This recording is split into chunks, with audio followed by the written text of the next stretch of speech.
আমি একটা মাহফিলে আমি একজন মুরব্বী মানে বয়স্ক মানুষ মাহফিল থেকে বের হয়ে যাচ্ছিল, তো এটা আমি কখনো অ্যালাউ করি না যে আমি যতক্ষণ আলোচনা করব সবাই থাকতে হবে, একজনও যেতে পারবে না, কারণ আমার বিক্ষিপ্ত কথা তার কাছে বিক্ষিপ্ত একটা মেসেজ যাবে, কিন্তু আমার পুরোটা আলোচনার ভিতরে কিন্তু একটা মূল থিম থাকে।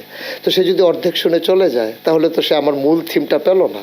তো ও যখন চলে যাচ্ছিল আমি তখন ডেকে বলছিলাম যে আমার মতো করে আমি যে মুরব্বী মানে যাওয়া যাবে না, এটাই ইশারায় বলছিলাম। তো এটাই ভাবে যে আপনার ছেলেরা এইভাবে নেবে এটাই বুঝি নাই। তো এটার ভিতরে ওরা একটা আনন্দ খুঁজে পেয়েছে, এবং সরকারের বদল হওয়ার কারণে এখন যে সমস্ত মানুষগুলো মুরব্বির কাতারে ছিল যারা যখন পালিয়ে যাচ্ছে সেখানে ওই কথাটা চলে যায়, এটা যায় প্রসঙ্গক্রমেই যায়।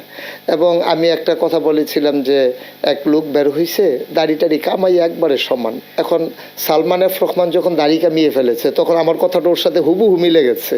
আমি কিন্তু সালমান এফ রহমানের দাড়ি কামানো দেখে ওয়াচ করিনি, ওয়াচ করেছিলাম আগে, আর প্রসঙ্গ তো মিলে গেছে এখন এসে।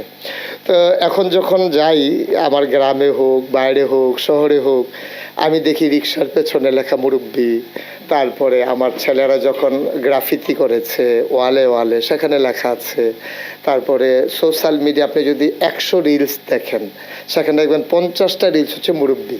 তারপরে আমি আজকে গতকালকে আমি গাড়িতে বসে বসে দেখছিলাম যে বিদেশি একটা লোক, তারে বোধহয় বাংলাদেশের কোনো একটা লোক শিখিয়ে দিয়েছে, সে আরবির সাথে মিশিয়ে বলতেছে মুরব্বি মুরব্বি, মানে ওটা বুঝতে পারছে এটা একটা আনন্দ ঘন বিষয়।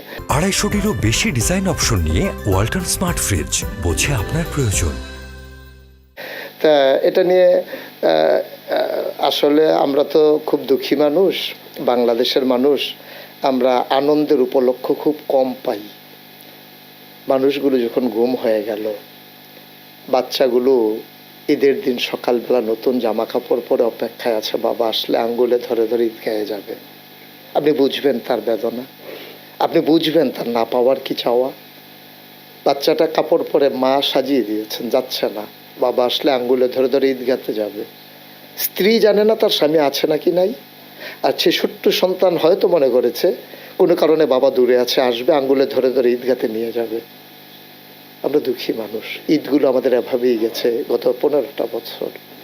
অনেক মানুষ গুম হওয়া, সে মানুষগুলো সন্তানগুলো ঈদের আনন্দ বুঝেনি, বিধবা না হয়েও বিধবার স্বাদ গ্রহণ করেছে আমার দেশের মায়েরা। আপনি বুঝবেন না এই যে কেমন আকুতি, সেই কষ্টের মাঝে দ্বিতীয় স্বাধীনতায় আমার মুরব্বি বলা যদি একটু আনন্দ দিতে পারে, আমি মনে করি 15 বছরের দুঃখ তাদেরকে ভুলিয়ে দেওয়ার জন্য একটা শব্দই যথেষ্ট। এই সময়ের যারা তরুণ মুরব্বীরা আছে তাদের উদ্দেশ্যে ছোট্ট একটা বার্তা দিবেন। আমি মনে করি যে যেদিন গেছে একেবারেই গেছে, কিছুই তার নেই বাকি।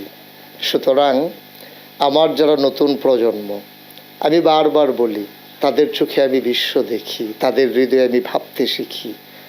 সুতরাং আমাকে যারা ফলো করে, আমার কথায় যারা আনন্দ পায়, আমার বেদনার্থ কথাগুলো যাদের হৃদয়ে রক্তক্ষরণ ঘটিয়ে চোখে অশ্রু হয়ে ঝরে পড়ে, আমি তাদের জন্যে এই চ্যানেল আইয়ের মাধ্যমে আমার বার্তা হচ্ছে আমরা জেগে উঠি, আমরা গর্জে উঠি, আমরা জানিয়ে দিই আমরা ছিলাম, আমরা আছি, আমরাই থাকবো ইনশাআল্লাহ।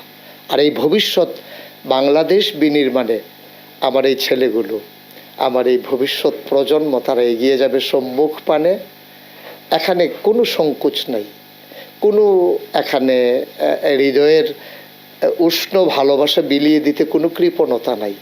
সবাই মিলে সবাইকে ভালোবাসি, সবাই মিলে কাঁধে কাঁধ মিলিয়ে আমার কাগজে পত্রের সোনার বাংলাকে প্রকৃত অর্থেই সোনার বাংলা হিসেবে গড়ে তুলি।